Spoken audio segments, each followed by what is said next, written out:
Welcome to the evaluation strategies for measuring the broader impacts in National Science Foundation includes projects. This is a project that is supported by the National Science Foundation through an award to the University of Tennessee, Knoxville. I will note that any opinions, findings, and conclusions or recommendations expressed during this webinar are those of the authors and do not necessarily reflect the views of the National Science Foundation. I am your host for this. My name is Louis Gross, and I'm the director of the National Institute for Mathematical and Biological Synthesis, which is a NSF-supported center to work at the interface of mathematics, biology, and in this case, a lot of issues dealing with interdisciplinary education and evaluation. I'm also a professor here at the University of Tennessee in ecology and evolutionary biology. And it's very happy to have you here joining us for this activity, which is sponsored not only by the National Institute for Mathematical and Biological Synthesis, but the National Institute for STEM Evaluation and Research, which is based here also at the University of Tennessee. This presentation is supported by an NSF Includes award that was for a conference that we ran on multi-scale evaluation, and the website for the conference has an awful lot of information about the activities of that conference, as well as activities including this list of previous webinars that we've had on this. The information that we're presenting, however, was not just designed for those involved in NSF Includes projects, but for any person in STEM education wishing to learn more about how one might evaluate broader impacts and associated with their projects. And I'd like to reiterate that this is basically an activity that is supported by the NSF, but the opinions here are those of us presenting. So it's a presentation for principal investigators of both NSF Includes projects and those involved in other NSF projects and are interested in finding out about evaluation of broader impacts, as well as STEM educators of all types. And just to give you a little bit of information about how to interact today, this is the Zoom screen that you are seeing. There is a little button at the top that says chat, and if you click on that, it will bring up a chat window in which you can use the place at the bottom to decide, first of all, whether you would like the question to be seen by all individuals or all panelists. You can just then type your question there at the bottom, and it will appear, and I will, mostly at the end of the webinar, bring up those questions for panel discussion. The webinar should last about 30 minutes, and then we'll take questions and comments about this. So that's the way to interact. There is no way for you to do audio response to us, but we'll have information at the end about contacting us if you would like to discuss any aspects of what we're presenting in a one-on-one type of interaction that you don't feel fits into the chat. It's really great to have two phenomenal presenters here today.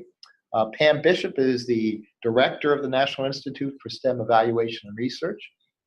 She deals with external evaluation of a wide array of post-secondary STEM education and research projects, including many that focus on broadening participation. She's also the associate director here at what we locally call NIMBUS, the National Institute for Mathematical and Biological Synthesis. She's the associate director for STEM evaluation. In that role, she's developed a center scale model for evaluating processes and impacts of both the research, education, and outreach activities here of the center. And I will point out that she, through that, has developed some of the premier methods to deal with kinds of interdisciplinary research evaluation that goes on at the national center like us here. The other presenter is Sandra Larray. She is the evaluation manager here at the National Institute for STEM Evaluation and Research. She has an extensive background in K to 16 educational evaluation with a focus on STEM programs. She served as a STEM education evaluator since 1999 and works very closely with Pam Bishop to both collect quantitative and qualitative data, to formatively and summatively evaluate the array of programs in the NISER portfolio, which now consists of about 14 different projects. So both Pam and Sandra have a phenomenal set of experiences in program evaluations, particularly associated with STEM. And I will also point out that for this webinar that deals with broader impacts, I have served at last count of something like 24 different NSF panels. So I at least have some information about personal experience with evaluation of broader impacts from the NSF panel perspective as a participant panels, and I'd be happy to address questions as they come up at the end of the webinar associated with that. So it's my pleasure to introduce Pam Bishop, who will now go on. All right, thank you, Lou, and thank you all for being here with us today. We're excited to have the opportunity to talk with you about evaluating broader impact in your broadening participation programs like NSF Includes, and we hope that you can take this information and apply it to your STEM education projects. I'll quickly go over the agenda for today, and while most of you may be very familiar with NSF Includes, we're going to start with a quick overview for those of you who are new or perhaps need a quick refresher. And then we'll briefly discuss how the broader impacts criterion came about and how NSF defines it. Then we'll give you some examples of broader impacts that you could potentially implement in your projects. And then Sandra is going to walk us through a process to plan and measure the value of broader impacts in your projects. And from there, Sandra's briefly going to talk about evaluating your broader impacts and how that could help with project sustainability. At the end of the presentation, as Lou mentioned, we're going to take some time to respond to your questions and comments. And finally, we're going to end by providing you with information about where you can learn more. So let's get started by providing a quick overview of the NSF Includes program. So this presentation is supported by an Includes grant, and I'd like to take just a moment to describe the program. Include stands for the inclusion across the nation of communities of learners of underrepresented discoverers in engineering and science. It's a comprehensive national initiative designed to enhance U.S. leadership in science, technology, engineering, and mathematics, or STEM, discoveries and innovations focused on NSF's commitment to diversity, inclusion, and broadening participation in these fields. Includes is interested in promoting novel approaches to broadening participation by supporting the building of collaborative infrastructures that will bring people and organizations together who might be working on similar problems but from different angles. Includes has three essential components. First, design and development launch pilots, or DDLPs, are seed projects meant to lay the foundation for scaling up into broader partnerships. There are currently 70 DDLPs funded through the program, each with an aim to broaden participation in a STEM field or fields through experimenting with various change strategies. The hub will be the backbone of support for the program, serving to coordinate communication, alignment of activities, and to promote the vision and strategy of the program.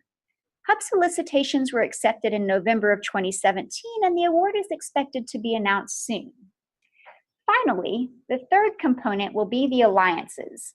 These projects will build on the activities of the DDLPs to leverage the strategies that have been shown promise to develop multi-stakeholder partnerships with an aim to build a network based on the foundation of collaborative infrastructure. So the reason we're here today is to unpack one of the NSF criteria for proposal review called broader impacts. But why do we even have to worry about broader impacts? Well, a brief history of how the criterion came about might help us to understand the context. Between 1981 and 1997, the National Science Board had 4 generic criteria for agencies to use in reviewing proposals. The first was research performer competence. The second was intrinsic merit of the research. Third was utility or relevance of the research. And finally, effect on the infrastructure of science and engineering. So while these were general criteria across government funding agencies in science and engineering, individual agencies or programs could add additional criteria to their solicitations depending on what they were looking for. In the early 90s, the Government Performance and Results Act, or GEPRA, was being developed. This act called for more transparency about government research spending and the connections to public needs. And it was really a catalyst for systematically integrating program evaluation into government-funded programs. Around this time, surveys of federal grant proposal reviewers and program officers were conducted in 1991 and 1995, respectively, and they found that reviewers mostly focused on criteria 1 and 2, and that program officers indicated difficulty in getting meaningful feedback from reviewers on criteria 3 and 4. When GEPRA was released in 1993, it was apparent that criteria in 3 and 4 needed to be better emphasized. In response to these events, the National Science Foundation was developing a new strategic plan, and a joint National Science Board and NSF task force worked together to revise the criteria. The recommendation of the task force was to condense the 4 criteria into 2, and in 1997, the criteria of intellectual merit and broader impacts was announced. The importance of this change, and one of the reasons we're all in this webinar today, is that condensing the criteria into only 2 categories elevated the significance of broader impacts, indicating that while intellectual merit was still very important to consider, the broader impacts of the work was also equally important. And while we could devote several webinars to each of these criteria, today we're here to focus on broader impacts, what they are, why they matter, and how to evaluate them. So the phrase broader impacts is mentioned 18 times in the latest Proposal and Award Policies and Procedures Guide from NSF, which in itself supports.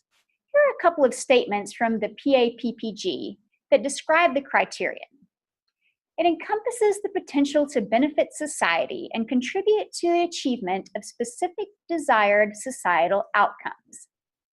And here the second blurb says, the statement indicates that broader impacts may be achieved through the research itself, through the activities that are directly related to specific research projects, or through the activities that are supported by but complementary to the project. And then we see that NSF values the advancement of scientific knowledge and activities that contribute to the achievement of societally relevant outcomes. So if these statements sound vague to you, you're not alone. The National Alliance for Broader Impacts, or NABI, was founded in 2014 with support from the National Science Foundation, and it's an international network of individuals and organizations committed to helping the research community connect research activity with broader societal impacts that attract funding from the NSF. One of the functions of NABI is to convene meetings with various stakeholders to identify needs and solicit recommendations regarding the broader impacts criterion.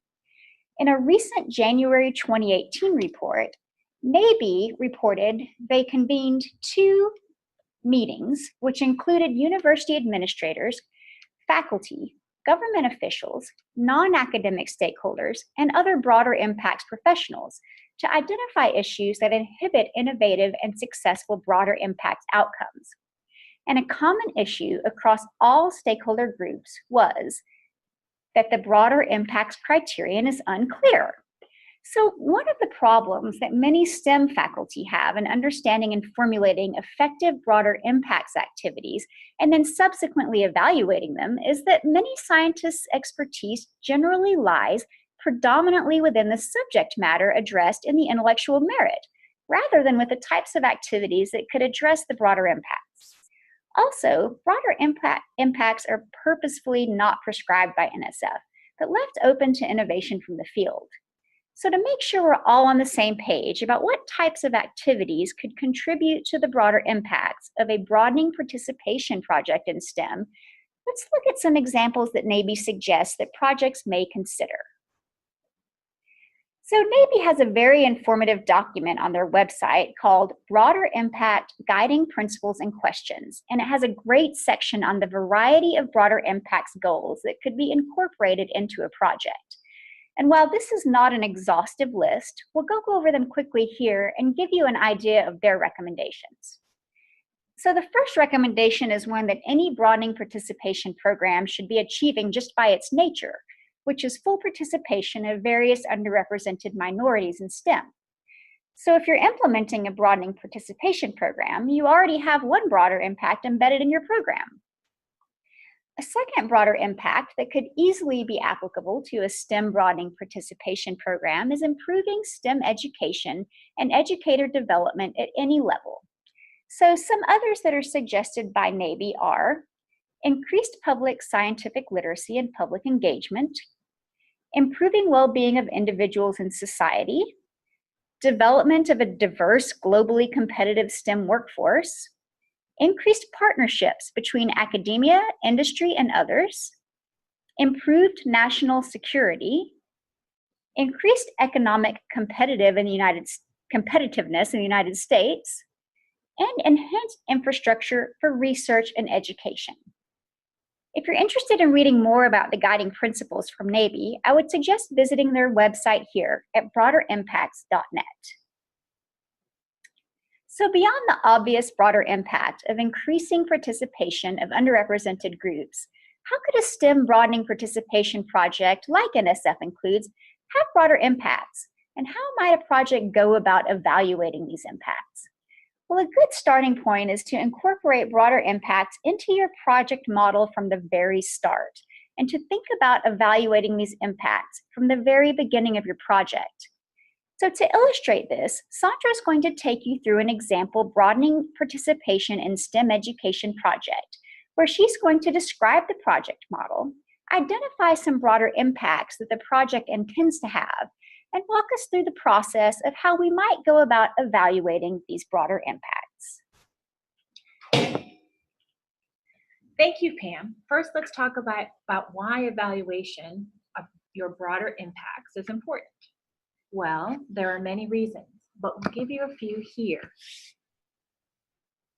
Evaluation can give you real-time information about your progress toward achieving your broader impacts, so that you can make data-based decisions about continuing, stopping, or modifying what you are doing to make progress toward your broader impacts goals. It can help you measure the reach of your broader impacts. It can provide data to help you sustain the broader impacts, which we'll talk about more in a bit.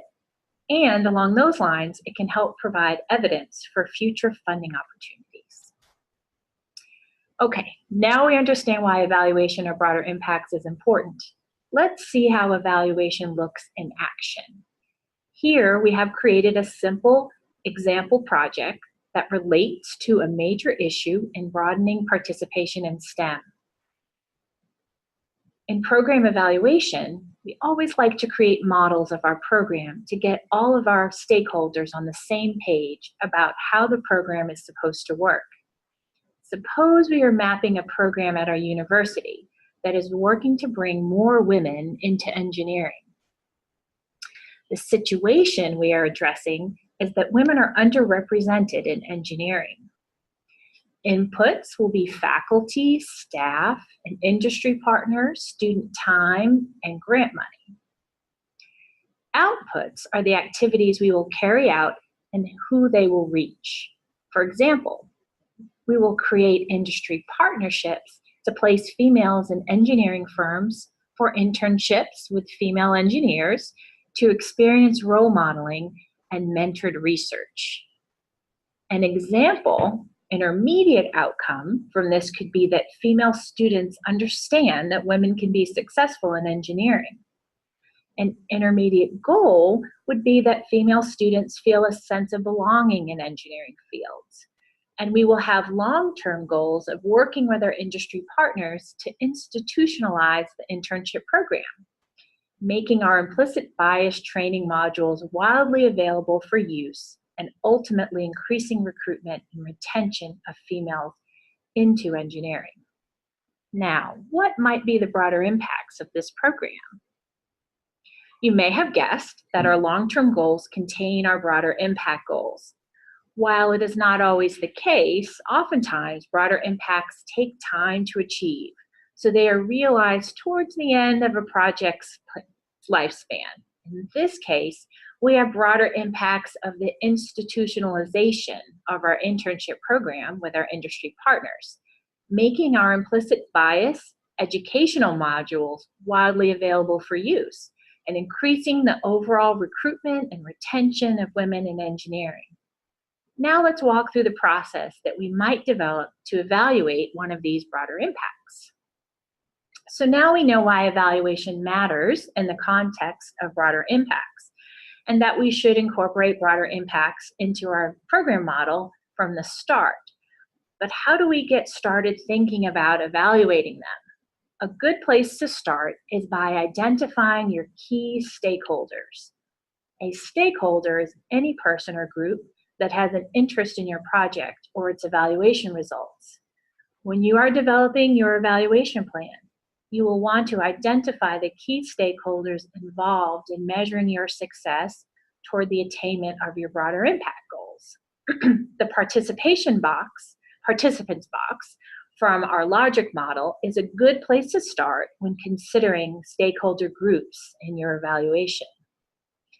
Let's start with our broader impact of institutionalization of our internship program with our industry partners. Of course, you will want to involve the industry partners in this part of the evaluation because they are key to keeping this aspect of the project up and running. You may also want to involve the faculty whose students are participating in the internships to understand their perceptions of the value of the internship program, and if they would be interested in continuing working with the industry partners. The program staff who are working as liaisons with the industry partners can also be a valuable source of information, as they will typically be managing the internship participants and logistics from the university side. And you could also gather feedback from the students who are participating in internships to gauge how the program is going, what could be done to make it more successful, and if they feel it is useful enough to continue. After you have identified your key stakeholders, you will want to develop evaluation questions to guide your data collection. Evaluation questions support project evaluations by guiding the planning process, providing structure, purpose for activities, and defining outcomes and goals. In this chart, we have examples of evaluation questions to investigate the progress toward attainment of our broader impact of, in this case, institutionalization of our internship program with our university partners. We will use as example folks in the industry, partners in engineering students, and stakeholder groups. We have identified specific populations within these stakeholder groups to include in this portion of the evaluation. First, we look at our industry partners. Our industry internship liaison are folks who work at our industrial partnering institutions who are charged with managing the internship program in the industry partner side of things, and could also include those who are mentoring the students. Evaluation questions should both formatively evaluate the project's successes and activities in moving the internship program forward successfully, and summatively look at success as students complete their internships. For our industry internship liaison, example formative evaluation questions might be related to how they perceive the value and effectiveness of the internship program as it moves forward. To what extent did their company participate? If they did not participate, what changes could be made to incentivize participation? Does the partnering company feel there's a shared vision and purpose between themselves and the project? Summatively, we might want to know what aspects they did not find useful after the first round of internships are completed, and what changes we need to make so that the industry partner finds the internship program useful. We may ask what supports the partner would require to continue the program, both for the duration of our project and also beyond. All of these questions can give valuable information to project leadership about how to maximize the value of our internship program to our industry partners and how we might continue the internship program beyond the life cycle of the funded project. This slide shows the data collection plan for the industry partner liaison questions. Here you will see the ways in which the data collection supports the evaluation questions. For example, if we want to know to what extent do partnering organizations feel there is a shared vision and purpose between themselves and the program, we could use surveys at different points in the process, such as before and after orientation to the program and before and after the mentoring experience. If we want to know what supports does the partner require to continue the program, we might conduct industry liaison interviews and also ask the question in industry mentor focus groups. Evaluation questions that relate to the industry liaison experience do not necessarily need to be solely answered by direct information from the industry liaisons. We might also do a document analysis of meeting minutes for meetings between the project leadership and industry partners to mine data that provides evidence to answer some of our questions. We could also incorporate the student intern perspectives to some of the questions for a more comprehensive view. Here is another example. For our engineering students participating in internships, we would also want to consider both formative and summative evaluation questions. These questions might be related to the quality of the mentorship, inclusiveness of the environment, and value the students place on the experience both for themselves and potentially other students. For instance, it would be important to know about the quality of interaction with industry mentors and how it relates to the student's sense of belonging in engineering. Do they feel the company values their participation? Summatively, do they think the internship program could be of value to other females interested in engineering? How satisfied are they overall with the internship? Most importantly, do students feel the internship program is worth continuing? Responses to these types of questions will not only help the project leaders make mid-course corrections for more efficient internship program, but will also provide evidence that the internship program is worth keeping around. So now we will continue with the same process that we went through for the industry liaison stakeholders. We have our evaluation questions, and we need to determine our data collection plan. The data collection plan for our students participating in internships might look like this. In this example, if we want to know, do students feel their participation is valued by the company, we could conduct interviews once a month into the internship and again at the end of the internship. We can also determine in these interviews if the students feel the internship program is worth continuing, and if they do not, find out what could make it better. If we want to know what the quality of interaction with industry mentors and how does that relate to the student's sense of belonging in engineering, we might conduct student focus groups that cover questions related to this and also triangulate the data, asking students through surveys and interviews how prepared they felt their industry mentors were and what steps they took to make them feel they belonged in engineering. One way to answer all of the evaluation questions for the stakeholder group is to conduct student internship participant case studies. While time-consuming, in-depth case studies can provide rich and detailed understanding of the student experience in the program. Case studies of unsuccessful internships can provide information about needed changes to the program, while case studies of successful internship can provide information that may be useful in sustaining the program. Now that I have taken you through developing your evaluation questions and data collection plan, I'll talk briefly about broader impacts evaluation and sustainability.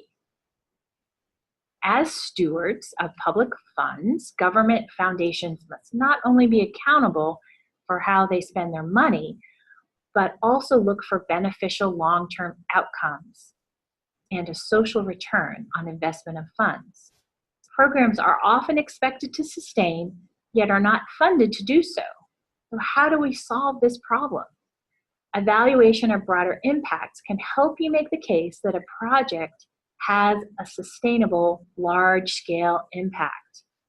One way that an evaluation can help with sustainability is to collect evidence that your broader impacts are scalable. Scalability is the potential to be useful in other locations with diverse audiences or across a wide spectrum of contexts.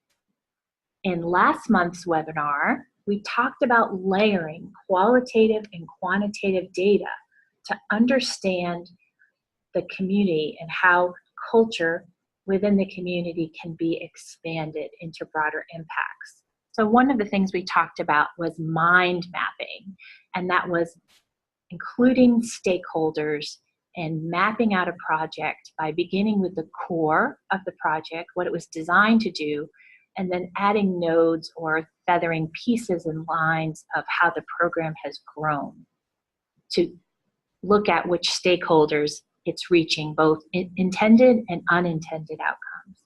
We also talked about something called ripple mapping, and that is intentionally looking at the layers in which the program has rippled out into other areas. We also wanted to recommend a resource to you by Kylie Hutchinson. It's called a book called Survive and Thrive, 3 Steps to Securing Your Program Sustainability. We could have another webinar and go on and talk for a long time about ways to look at sustainability with evaluation, but we thought we'd start with just sharing one particular resource aside from the other broader impact resources Pam shared. So Survive and Thrive talks about different models for maintaining sustainability or achieving sustainability with your project by walking through broader impact sources. So it begins in the same way we discussed with the logic model, with resources, having a sustainability plan at the beginning part of your project, infusing evaluation along the way, considering our stakeholders or partners, and from that ripple effect, deciding who our champions were for our project, and then achieving maximum sustainability. Thank you, Sandra. That was excellent information to get our audience started thinking about evaluating broader impacts in their broadening participation programs. So here's a quick list of further resources about broader impacts that might be useful to you as you move forward in your current and future programs. The first section is just resources for general information. We mentioned the National Alliance for Broader Impacts, or NABI. That's a great resource for general information about NSF's expectations for broader impacts. There is also the Perspective on Broader Impacts document from the proceedings from the 2014 Broader Impacts Summit held in Arlington, Virginia, and it's a downloadable PDF document that provides an overview of the history of the NSF's broader impacts criterion and their views at the time of the conference. You can always look at the PAPPG, or the Proposal and Awards Policy and Procedure Guide, which will give you the latest information about broader impacts. And then this is another interesting resource, the COSI Broader Impacts Wizard. And COSI is the Centers for Ocean Sciences Education Excellence. And this wizard takes you through a 5-step process to create a broader impact statement for your grant writing. So that's a really interesting resource. We also have here some evaluation resources that we like to go to frequently, betterevaluation.org, informalscience.org. Both of those have a lot of great resources for evaluating broader impacts. And then also Stellar, the STEM Learning and Research Center, has some great resources too. And then besides that, we just have here a few of the Broader Impacts offices and centers that there are at universities. You can look up plenty of them. A lot of universities have these type of centers to help their faculty craft their broader impacts and also evaluate them. And here are just a few that we like. So in case you're interested in using any of these resources after the webinar, we will be sending out a link to the recording and also a PDF of the slides, so you'll have those at your disposal. So we've shared a lot of information with you in a short time, and at this point we'd like to give you the opportunity to ask questions and share any comments you may have. So Lou has been monitoring the comments box, and he's now going to share some questions from the chat, and we'd ask you to please feel free to go ahead and enter your questions now if you haven't done so. Yes, please do go ahead and put in questions. Pam and Sandra, thank you very much for an informative overview of an area that I know from panel discussions is non-trivial. So a couple things that have come up. So one is, Sandra, you went through a set of questions associated with evaluation. Can you just say a little bit more about who is responsible for developing those questions, and anything you might say about best practices or what you found useful in how to go about doing that, presumably early in a project? So ideally, those evaluation questions would be developed with the project PIs and main stakeholders on the project.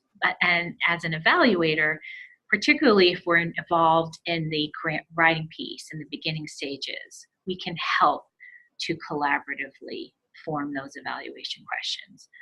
Sometimes we come onto projects after they've already been funded and have already started, and in those cases, working with our clients, we help them to develop evaluation questions if they do not have them, or if they are still in that planning portion. Oftentimes a lot of planning goes into the first year of projects, and having an evaluator helps fine-tune those questions. And I would just add to that the questions are typically developed, as Sandra said, in collaboration with project leadership and the evaluator of the project.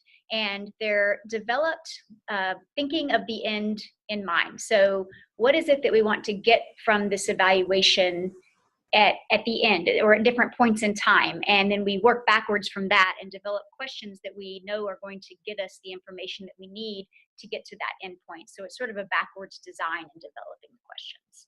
If you go to that betterevaluation.org example that we had, they recently had a post about, and I think our American Evaluation Association blog post as well, about a backwards logic model, which was very interesting. Instead of the intermediate and long-term goals being all the way on the right of the logic model, they have a reverse design where they're on the left. And that has been an interesting resource that's recently got some discussion in the evaluation world. Great. So you mentioned a society. We should perhaps say a little bit more about AEA. So do you want to say something about that real quick? Sure. Yeah, we probably should have included that on the resource page. Sorry about that. So the American Evaluation Association is the largest evaluation professional society in the United States, and just about anyone who is an evaluator is a member of AEA. And they have an annual conference every year and a great website. Whether you're a member or not, you can access a lot of resources there. You can actually find an evaluator using the webpage if you are a project PI and you're looking for someone to work with. And you can also find a lot of educational and training materials about evaluation, and you can find templates and things like that. And if you're a member of AEA, then you open up sort of a broader swath of resources on the website that you can get into. So yes, American Evaluation Association is eval.org. And we should say that NICER, the National Institute for STEM Evaluation and Research, is stemeval.org. Yes, and we'll have that on our last slide. Let me go on to another question here. This is fairly specific about the NABI activities. And it's a question, are you aware of whether tribal colleges and universities, HBCUs, and minority serving institutions were included as part of the stakeholder group feedback or partners or panelists associated with that set of reports? I was not involved, so I have no idea myself. Yeah, I'm actually not sure. In the report that was put out, they didn't give a list of who was there. It was just groups of people that were there, but there was not a participant list, so I couldn't tell you if they were included or not. Okay, so the same thing applies to this question about whether it included tribal government personnel, in other words, not necessarily university participants or industry partners. In other words, you'd have to go and ask NABI. Yes, and they do have a contact us resource on their website where you could ask those questions. So here's a general question, and someone's been asked by people curious about applying for an NSF grant. What is the difference between broadening participation and broadening impacts? Well, actually, so the semantics there should be different. So broadening participation and broader impacts instead of broadening impacts. So broadening participation is actually a broader impact that NSF recommends that people could incorporate into their program. So where this gets kind of tricky with broadening participation programs is that it's inherent in broadening participation programs to have that broader impact. So right away, you've got that as a broader impact. Where it comes into play a little bit differently is that if it's not a broadening participation program, so for instance, just a research project, so someone in biology is proposing to do some sort of biological research, and they have this research project that is funded, and the research in itself has the intellectual merit that NSF is looking for, say, but they also have to have this broader impacts piece. So what does the research mean to society? And it can all of those recommendations from NABI that we went over early on in the presentation could be incorporated into that. So it could be education. It could be going into K-12 and talking about the research that you're doing, and professional development for teachers, and how the research that you're doing could impact what they're teaching. You could, create partnerships with industry, like we talked about, or, so broadening participation is bringing more people into the STEM field that are traditionally underrepresented, whereas broader impacts can mean a lot more things, a lot more types of projects. And did I cover that well, Sandra? Did you have anything to add? No, I think that's excellent. And in the slide where we talked about the program mind mapping and ripple effect mapping, sometimes those come out of opportunities where you involve many stakeholders. So you're out in the community, and you're measuring some of the unintended outcomes that came about from your program. Maybe things that weren't initially part of your proposal, but stakeholders that you've touched that you didn't expect to touch through that broadening. Unintended consequences Right. are something that we have seen here at Nimbus quite a bit. Mm-hmm. I mean, I use the example of I never expected to see high school students publishing in premier scientific journals. That was not something we thought would arise, and yet it did arise, at least once. Mm-hmm. Right. So there's two questions here that relate to sort of money or effort. What percentage of a proposal budget would you recommend be set aside for evaluation? So that is an excellent question, and we get it an awful lot. And at NYSER, we always recommend, as a general rule of thumb, about 10% of the total budget. This recommendation is found in various documents from NSF. It's not in the PA-PPG. They don't give you any guidelines for what to what to budget for an evaluation. But that is our general rule of thumb. And when I say a general rule of thumb rather than a hard and fast rule, because it really depends on the structure of the project and also the overall budget. So if we, for instance, get a $10 million grant project that we're working on, we're hard pressed to create an evaluation that's going to take 10% of that budget. There's so much that we can do, but at some point there's this law of diminishing returns. But in general, we go around 10%, and if we are incorporating also research in addition to the evaluation, then that number can go up a little bit. Okay. So associated with that, so Sandra, you talked a bit about data collection associated with the questions as part of the evaluation plan. How do you integrate constraint efforts and dollar constraints associated with, well, this is the amount of money we have.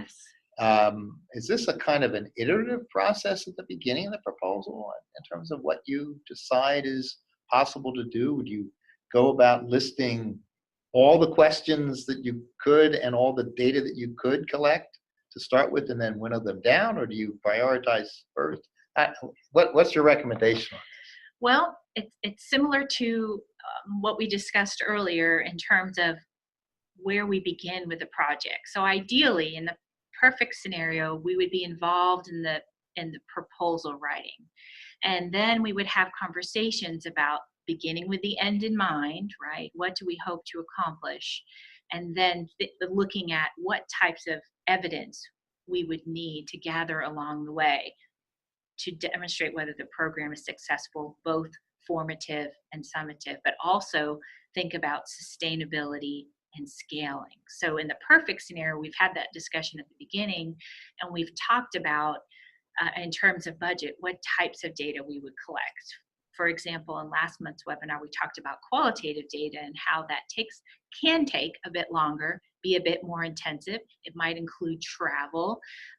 And so the budget that uses a mixed methods approach, which we like to use, may be more expensive than doing document analysis and simple surveys. If it's not ideal and we haven't been a part of the proposal and planning process, when we start working with the client, we again still begin with the end in mind, talk about what types of data we would collect in an ideal situation, and then we have to have some negotiation depending on how much money is available and what types of things we can gather, but still keeping an eye towards sustainability always. How can we continue both the evaluation and successful scaling of the project as we go through? So it's open to discussion. Okay. Maybe that's the best way to say it. There's no single answer. Yes, there's no single answer. It's sort of project dependent, but you have a sort of general rubric as to how to go about deciding on how much effort to spend on. Right. And experience is, the best teacher. We've worked with a lot of projects. We've written over 100 grant proposals in the last couple of years, and we know pretty well how much things take. There are always outliers to that, data that is difficult to collect, people that are difficult to contact. We're chasing down data in some cases, and that those are unforeseen circumstances that we just have to roll with and make adjustments in real time. So, All right. I would just add that it's very exciting when we have an unintended outcome that looks as though it might lead to additional funding. And we get excited in the same way that the project PIs and other stakeholders get excited. We say, wow, we've reached an additional group, and that's very exciting. And then we like to continue working and building that relationship by going after additional funding. So here's a general question. How is NYSERD, including tribal governments, minority serving institutions, HBCUs, et cetera, in your work, especially given the NSF includes and the importance of broadening participation associated with it? And And if the design of the project and the partners isn't intentional in including those groups on the front end, then how would it be different in terms of broadening participation on the output, outcome, and impacts end of the work? So I'll take a shot at this one and sort of piggyback on what Sandra said before about it's great if we can be in on the proposal development stage, because we have a lot of experience in seeing how these projects are designed and understanding that broadening participation is a very important piece of STEM education projects. And so if we see a grant proposal, for instance, and they have not included underrepresented groups, minority serving institutions, tribal colleges, if appropriate, we can make suggestions and say, hey, have you thought about partnering with some of these people? It might, improve your project design and improve your chances of funding, and also help these populations along the way. So to the extent that NYSER is involving those types of institutions, primarily, it depends on, if the institutions are putting in projects, they contact us. So we do have some projects with MSUs. We don't have any with tribal colleges. We've written some grants with tribal colleges, but none of them have been funded. But as far as our role in making sure that project leadership is including these groups, we do suggest that in the proposal development stage, if that is the point at which we come on board. If it's an already funded project and they're already underway, it's a little bit harder to add partners if there's not funding already allocated towards that. But we do encourage all of our projects to make those considerations. Okay. So now I have a question from my perspective as serving on many panels. Panels often, I won't say struggle, but have discussions, in my experience, with the trade-offs in assessing proposals on the intellectual merit end of it and the broader impacts end of it. Obviously, all panels discuss both, okay, associated with each proposal, but different panels take different emphases in some respects associated. Have you had to deal with those sorts of trade-offs with regard to the constraints on evaluation, in the sense of a proposal that has both, of course, associated, attempting to meet both criteria, and how you decide what effort to expend on the evaluation end associated with each one? And is one more expensive than the other? So I'll start with this one by saying that with NSF projects in particular, and we do work with a lot of different funding agencies, but most of the RFPs that we respond to with the project leadership expect us to evaluate the broader impacts, and not, if it's a research project, the research is not expected to be evaluated by us, but the broader impacts are. So in that sense, we focus more on the broader impacts as evaluators. Now, there are some projects that we work with that are research projects, and we are evaluating the process of their research projects, which is a little bit different. But the evaluation piece that we write into grants with people that we work with focuses almost exclusively on the broader impacts of the project. Would you say, Sandra? Yes. That's the case, and that's just because that's what's asked for. Okay, so it's not because necessarily doing the analytics associated with things like paper production, citation, and other sort of standard metrics for research productivity. It's not that those are necessarily easier, but that's not really what's called for. And presumably they also take more time, in the sense of longer time after a project is completed. Right. Publications oftentimes happen, if we have a grant project that's only 3 to 5 years, which most of ours are. Sometimes those happen beyond The time our period. cycle, yeah. So I think we've gone through all the questions that have come in. unless somebody has something else that they'd like to send in, I'm going to let you all finish up. Okay, great. Thank you, Lou, and thank you all for the great questions. We always enjoy the Q&A part of these webinars.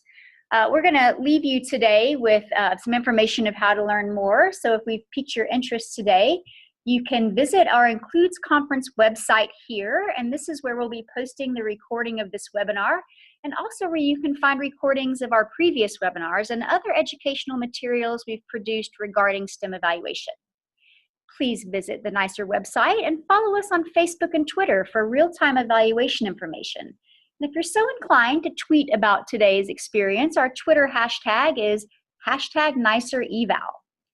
And finally, as Lou mentioned before, contact us. Sandra and I are available to answer questions about today's webinar, and the NYSER team is available for collaboration on your future STEM education projects. And so just as a final reminder, we'll send an email with a link to our presentation today. And please also look for an evaluation survey about the webinar because we do value your feedback. And thank you.